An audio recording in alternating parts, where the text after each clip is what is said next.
আসসালামু আলাইকুম রহমতুল্লাহি ওয়াবারকাতুহ। কেমন আছেন সবাই? আশা করছি মহান আল্লাহ তাআলার অশেষ রহমতে আপনারা সব পরিবারে ভালো এবং সুস্থ আছেন। মিস্টার ফুয়াদ স্যার আজকে খুবই অগ্নিঝড় একটা কণ্ঠে বক্তব্য দিয়েছেন শাহবাগে। সো আমি আমার কথা লম্বা করব না, আমি সেই মিস্টার ফুয়াদ স্যার কি বলেছেন সেটা আপনাদেরকে শোনাবো।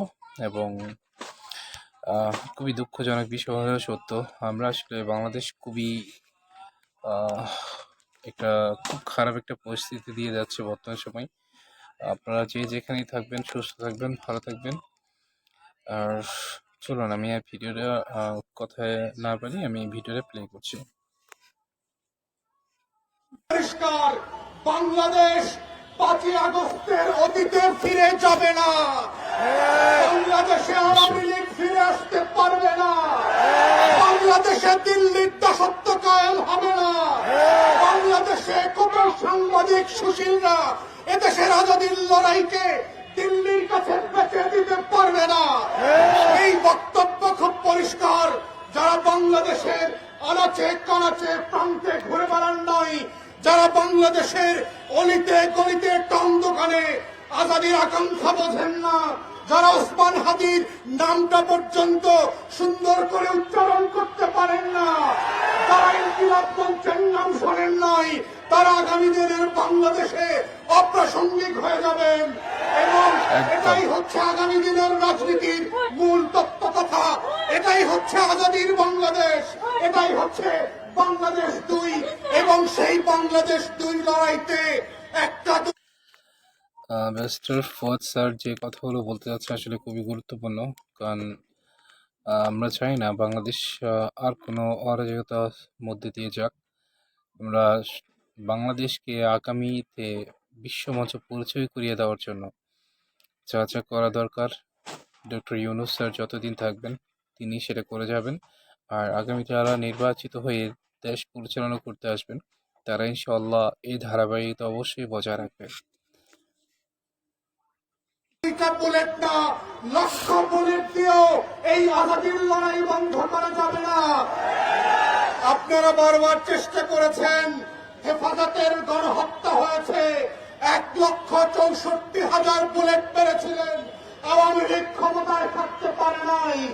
বিরোধী দলের 15,000 নেতা কর্মীকে গুম খুন করেছেন, আওয়ামী লীগ ক্ষমতায় থাকতে পারে নাই। পিলখানায় গণহত্যা করেছেন, আমার 57 জন সেনা কর্মকর্তাকে শহীদ করেছেন। দিল্লির আধিপত্য টিকে থাকে নাই, নির্বাচন ব্যবস্থা ধ্বংস করে দিয়েছেন। 16 বছর ধরে গোলাম গণমাধ্যম দিয়ে বাংলাদেশের আজাদীর সাম্প্রতিক আপনারা জানেন যে নির্বাচনের তফসিল ঘোষণা করা হয়েছে এবং সেই ঘটনার ঘোষণা 24 ঘন্টা পার হতে না হতেই সাদি ভাইকে গুলি করে গুরুতরভাবে জখম করা হয়েছে। একমাত্র আল্লাহ যদি চান তিনি অবশ্যই আমাদের মাঝে ফিরে আসবেন।